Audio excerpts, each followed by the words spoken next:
Então, assim, ó, todos os textos bíblicos que falam sobre os sujeitos depois da morte, a gente vai ver outros aqui para frente que vão ainda reforçar isso aqui. Mas todos eles, sempre a pessoa lembra. A pessoa sempre sabe, ele sabe quem que é ele, e ele ainda ganha uma consciência maior, porque o Lázaro e o rico olharam para Abraão, que eles não tinham conhecido, e agora eles conheciam, né? Eles sabiam quem ele era. Um outro texto que a gente vai ver lá em Apocalipse, as pessoas que são mortas, martirizadas, elas lembram como elas morreram e ainda estão até meio indignadas com aquilo ali. O que acontece no pós-vida bom, né? Não vamos chamar de céu ainda para a gente não confundir, é que a percepção de realidade muda. Então hoje eu tenho um afeto muito grande com a mãe, o filho, a esposa, o pai, um parente, um amigo, porque tudo o que eu conheço são laços de sangue. Isso é o que eu conheço. Então o nosso cérebro carnal, esse que volta, o corpo que volta para o pó, esse cérebro físico aqui, ele é inundado de hormônios. Quando você vê pessoas que você tem um vínculo de sangue com ela, para que você goste dessas pessoas, ainda que elas sejam ruins, ainda que elas sejam chatas pra caramba, ainda que elas sejam implicantes, você simplesmente gosta, né? Não tem uma explicação lógico-racional. Deus fez para ser assim, porque senão as famílias tudo se dissolvia rapidamente, os filhos jogavam os pais fora, os pais jogavam o filho fora também, não durava, 3 anos e descartava os filhos, né? Então Deus fez um troço assim para preservação do ser humano, para ele continuar gostando.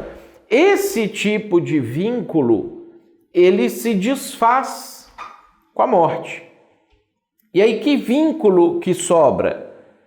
Esse vínculo não físico, não material, que a gente chama de espiritual, mas não é esse espírito aqui. Então, a pessoa que morre sendo filho de Deus, que hoje a gente tem que ficar tentando entender esse negócio assim, como é que eu amo a Deus? Como é que eu desenvolvo amor por Deus se eu nunca vi Deus? Eu não tenho assim o meu cérebro inundando a minha cabeça de hormônios para eu amar e ficar apaixonado desesperadamente por Deus. Eu tenho que compreender essa ideia de amar a Deus de uma forma diferente, porque eu não nasci vendo Deus, eu não cresci vendo Deus, eu não me desenvolvi vendo Deus, eu nem vi Deus até hoje, né? Então eu vou entendendo a ideia de amar a Deus, coisa que eu não precisei fazer para minha mãe. Quem tem filho não precisa fazer pelo filho, não precisa fazer por um irmão, alguma coisa nesse sentido assim. No momento que a gente morre, aí a gente tem uma referência lá de Marcos, quando Jesus está pregando o evangelho numa casa, e aí a mãe dele, de sangue, Maria, e os irmãos dele, o Tiago, o José, o pessoal lá, eles chegam e mandam chamar Jesus, e aí alguém entra lá dentro e fala assim, Jesus, sua mãe e seus irmãos estão aí fora. E aí Jesus vira e fala assim, a minha mãe e os meus irmãos são aqueles que fazem a vontade do meu Pai. Por quê? Porque Jesus tinha uma compreensão que o vínculo espiritual ele é muito mais forte do que o vínculo de sangue. O vínculo de sangue, é o que Paulo fala em 1 Coríntios 15, ele é corruptível, ele se desfaz com a morte do corpo. O vínculo eterno da alma, de filho de Deus, ele se mantém, ou ele surge com força total, vamos dizer assim, no momento que a gente morre e encontra Deus, e a gente vê Deus. Então, o que a gente vai entender? E a Bíblia fala sobre isso em várias passagens, e às vezes a gente confunde alguns textos. Por exemplo, tem uma passagem que Jesus fala assim, aquele que não odiar sua mãe, o seu pai, os seus filhos, em amor a mim, não é digno de mim. Aí você para pensar assim, como assim Jesus está falando sobre eu odiar pessoas que eu tenho um vínculo de sangue que eu amo profundamente? Jesus está trazendo essa ideia de troca de percepção, de que ao longo dessa vida isso já pode e deve ir acontecendo e que conclui no momento que a gente encontra com Deus. Eu vou entender, eu sou filho de Deus, o meu filho que era rebelde, que rejeitou Deus, que não quis saber de nada, ele é inimigo de Deus, ele é inimigo da pessoa que eu mais amo em toda a minha existência, portanto, eu vou entender a justiça de Deus sendo aplicada para um inimigo do maior objeto de amor que eu vou ter, que é Deus, que é muito superior a qualquer coisa que a gente sente por uma pessoa aqui na Terra.